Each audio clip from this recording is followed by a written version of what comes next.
the accusation from the US, Javed, is that it is Iran, and as Shabi was saying there, we really don't have any kind of proof one way or the other. So it's worth looking at this point at motivations. What would Iran stand to gain from such an attack? I think Iran is being economically skewed by the US, particularly after the waiver was removed on the supply of oil for the 7 to 8 countries. And since then, I think it has come down very hard on the Iranian economy. And I think because of these reasons, I think, though it is yet not very clear as to who might be behind these attacks, but it appears it would serve Iran's geostrategic interest, economic interest, because within hours now, there is a rise of there is a raise of 4% in the oil prices in the international market. That if there is a crisis of oil supply, that is going to serve Iranian interest. So that is one such possibility. But we cannot say conclusively that Iran is behind it. Before that, there were 4 similar attacks, and the UAE actually was short of blaming Iran.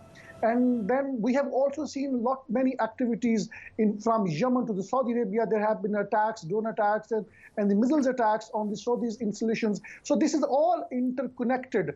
And you might recall that not long ago, Iranian Revolutionary Guards, they had threatened that they are going to block the Strait of Hormuz in case Iran is attacked, if there is a situation goes out of the control. So Iranians are going to be blamed, and they are going to be subject of suspicions by most of the adversaries that they have in the Middle East. But generally, there is a perception that it does serve the Iran's interest, because if there is a crisis, oil crisis in the international market, if the prices go up, that means the international community would turn to Iran, and Iran certainly would like to retain this nuclear deal.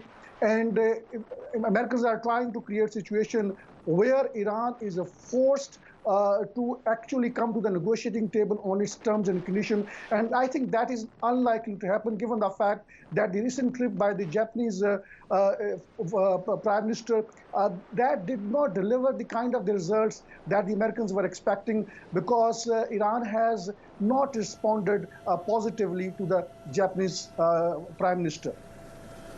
The leaders of both Iran and the United States saying that the time isn't right for dialogue now. So whoever's responsible, the effect is that both countries are backing off from any kind of further discussions about improving their relations. Do you think that's the aim of this entire incident, and indeed attacks on tankers within the last month in the region? Is it to sow discord and perhaps alienate Iran? I think the policy of the US is quite clear. They want to basically screw Iran economically. They want to create a maximum pressure on Iran. The economy is already in a bad shape in Iran, and the people are quite unhappy of the way the economy is being run.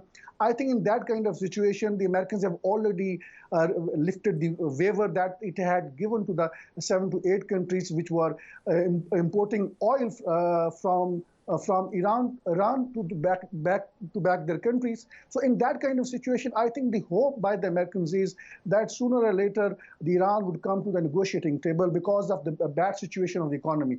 I think Iran is not ready to surrender to the Americans' dictate. I think that is also a part of the problems for the Americans. They are not getting kind of the signals they were expecting from Iran. Nonetheless, since in that kind of scenario, I think the only option that the Iranians have been left with, they probably would use the proxies like Hezbollah, like Houthis in Yemen, and then they will use every possible method whereby they can disrupt the crude oil from the Gulf of Oman. Because that makes up almost 20% of the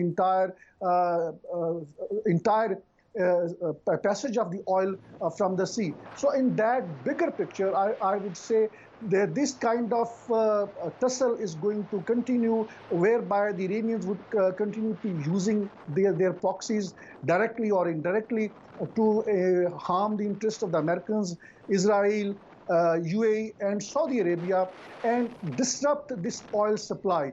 On the other hand, I think the Americans would keep on trying to create a situation where its waiver is on oil export on Iran is imposed effectively. So I think it is not in the interest of any country to go for a war, because this war would mean more sectarian clashes in the Middle East and elsewhere in the Muslim world, because Shia Muslims are in minorities elsewhere in the world, particularly in South Asia, where the maximum number of Muslims are populated. So I think it is also very risky business for the Iran to go for a war. But the fact that the Iran has at its disposal so many proxies, they have over the year, they have used Hezbollah, they have used other militant outfits in Iraq, in Syria, in Yemen.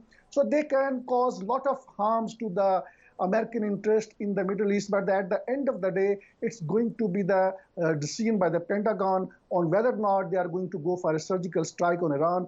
But if that happens, that would be a terrible situation. But the way situation is heading, it seems there is going to be more escalation in days to come, and the possibility of a war cannot be ruled out, and there could be possibly miscalculation from the either side, and the entire region could possibly erupt into a war.